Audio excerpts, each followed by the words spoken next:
I'm Emma. And I'm Jack! What?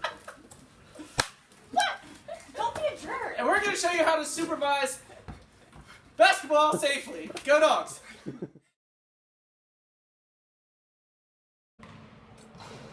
Good evening, Emma. Welcome to your I Am Basketball shift. Emma is an experienced supervisor who knows where to get everything she needs. First, she's going to get her table and chair. Every court needs a table and chair so you can sit down and relax while you're supervising.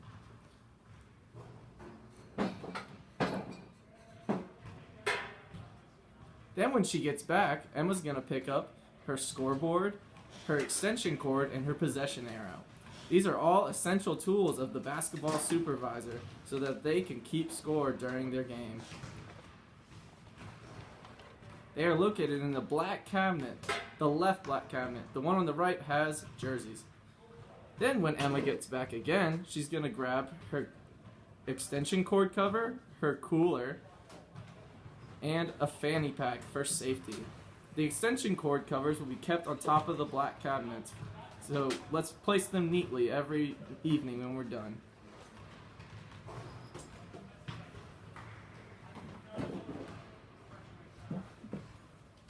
And then last, Emma's going to grab her iPad out of the iPad cabinet, a walkie-talkie so that she can communicate, and an iPad case to keep that iPad safe.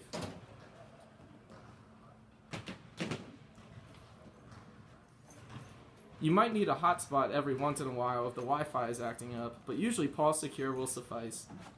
Now Emma is ready to start her shift and check people in.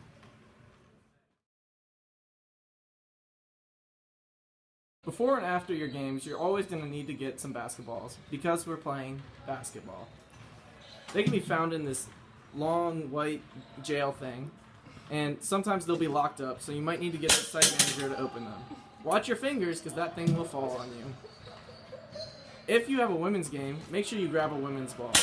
If you're unfamiliar with what a women's ball looks like, ask an experienced official, site manager, or supervisor. At the end of the night, make sure that the basketball cage gets locked up, because we got thieves on the loose.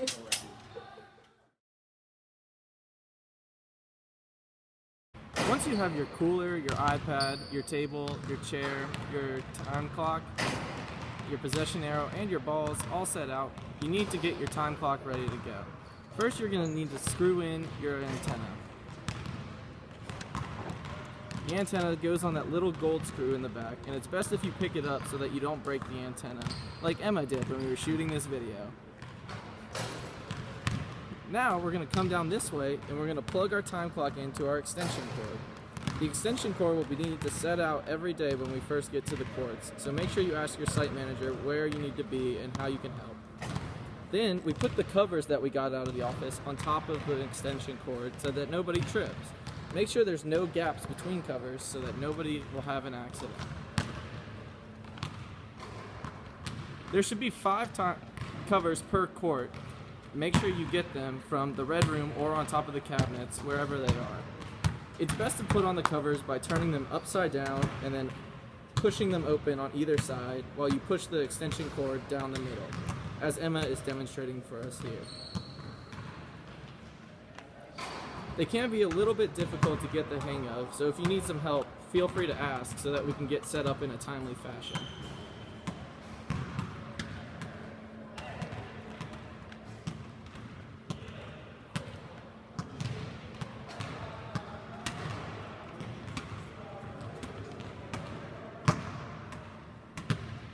Once you have your last cover on, flip it over and then put it on top near the edge of the wall so that nobody can trip on it while they're walking towards their court. Then finally, you'll find an outlet along that wall and plug it in your extension cord. You may need to use some tape to get rid of this extra loose cord just so it's not a hazard, but make sure that everything is under the covers as much as possible. Now Emma has some tape that she will use to cover up the last bit of cord. What a great employee. Safety first. Alright everybody, now we're going to go over how to check people in for intramural basketball game. It's a little bit different from a normal intramural game, so you definitely want to pay attention to this exciting stuff. So we're going to start by clicking on our game, and just like you would for a normal game, we're going to go to admin/ref. Now this is where it gets a little bit different. So since in basketball all our players are wearing a jersey, we're going to go to jersey number. And then you can hit a drop down and choose their jersey number when they check in. And then you'll also have to check them in the normal way where you can check their name. So that's just so we can record their fouls and everything when they're playing, and we don't get players confused. Then in the course of a game, we're going to want to do the live score sheet, and this is really important. You want to be updating this as you're updating the scoreboard so that you don't get behind. And this is actually technically our official score, so it's really important that we keep up with this. So if I click on Jacob here, and then say Jacob gets a foul, I'm going to give him a foul. And then if Jacob was to also get a technical foul, I would assign him a technical foul. And you can take things away by doing the minus. So pretty similar, but we want to give those individual people their stats. And then as far as the normal score goes, we have free throws, 2 points, 3 points, and timeouts. So we want to choose a timeout whenever a team calls a timeout so that we're keeping track of how many they've used. And then obviously this is just how we would keep score normally.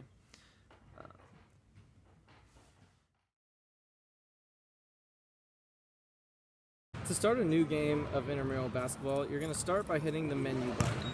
This will ask you if you want to start a new game, and you would hit the enter or yes button. Then 20 minutes should show up, but if you ever need to change the clock, you would hit set main clock and punch in the time. This can be really useful if you mess up stopping the clock and need to reset and add some more seconds onto the clock. When a team calls a timeout, you're going to want to hit the timeout button. So let's say the home team calls a timeout. Emma would hit the timeout button, and then you have to hit enter to start the timeout. If you don't want to use the full timeout, you can hit the timeout button again to turn off the clock. The amount of timeouts they have left should be reflected on the scoreboard, and you should also add it in your iPad. Home team is about to score. Congratulations, home team. Now Emma will give them their points. She'll start by doing the iPad because that's our official scorebook. Then she will also add it for the home team on the scoreboard by hitting +2.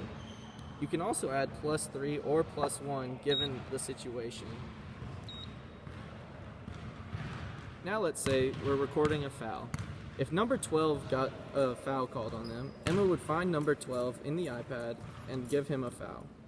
Then she would also add the foul on the scoreboard so that it can be shown to all the players. This is done by hitting the team fouls +1 button, and then you type in the number of the player, followed by enter. If the player is not added yet, you'll have to hit enter twice, and then it should tell you how many fouls they have accumulated, and it will show up on the scoreboard.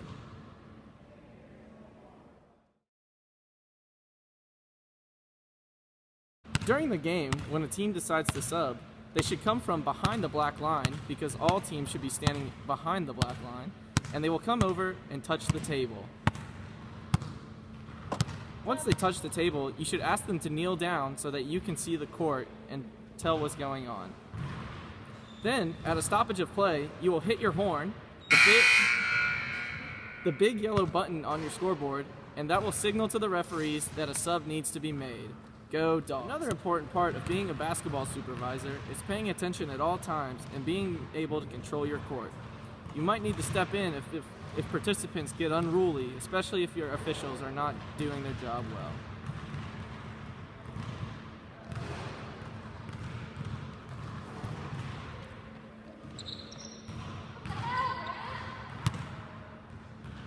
Emma has issued a technical foul to a participant that got up in her face and used offensive language that should never be used by any comp sports employees.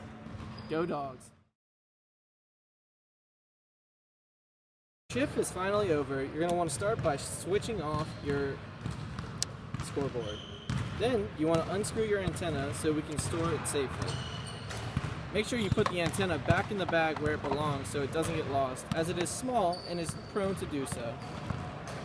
As you will see, Emma is safely placing the antenna in its spot so we never have to worry about it. Then she will take her scoreboard and neatly place it back in its bag. Make sure you always put the scoreboard back in the bag it came out of because they're labeled with the court that they go on.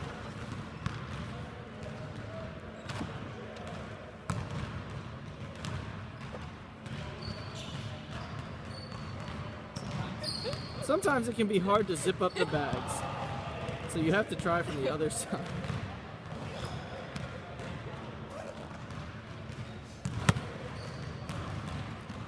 Once Emma has her scoreboard put away, she needs to get her extension cord put up.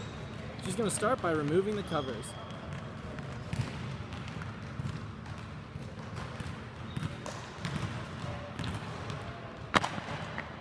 Easy enough.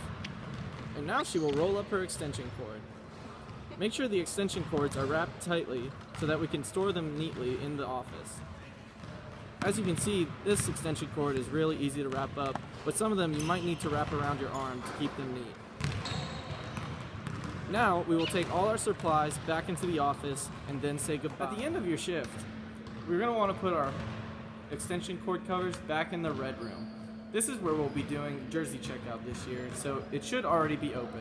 But if you ever need to open the red room, the key is located on the side of the hall, and it's the key that opens most doors for IMs and the office.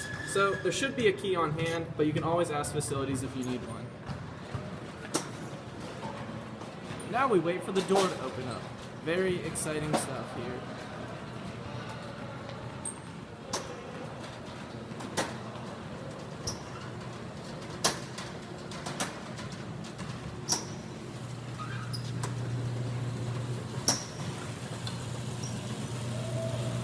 Emma's going to take her extension cord covers and place them in the back left of the room by our soccer goals. She's going to lay them flat by the soccer goals and keep them organized so that they're nice and easy to get the next day when we need to set up. Look at Emma go. Time to put things away. Emma first takes her table and chair and stores it where it goes. She'll place the chair behind the red door and then slide the table back under the other table. You can always get your officials or other supervisors who are feeling nice to help you out.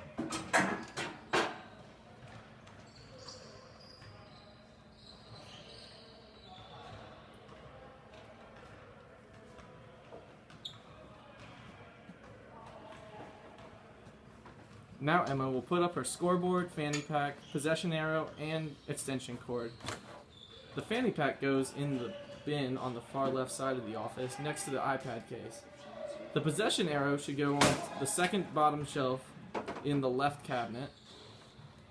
The scoreboard will go right above the possession arrows with the other scoreboards. And the extension cord will go on the bottom shelf. As you can see, all the extension cords are neatly wound up, so let's try to keep them that way throughout the season.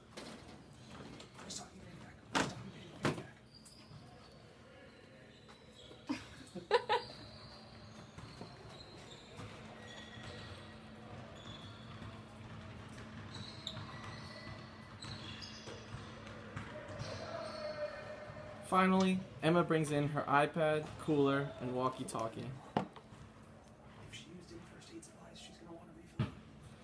If she used any first aid supplies in her fanny pack, she's going to want to refill them. And make sure you dump out your ice before you put it away, because we don't want that to sit around. Here you can find all the first aid supplies above the time clocks. Everybody should know where the walkies and iPads go, but make sure they're charged and working before you leave for the night. We don't want to have a situation where we don't have equipment for the next day.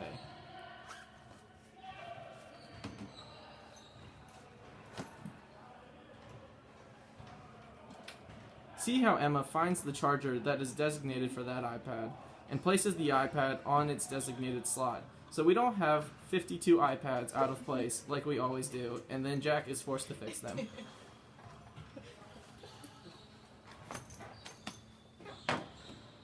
Look how neat and courteous Emma is.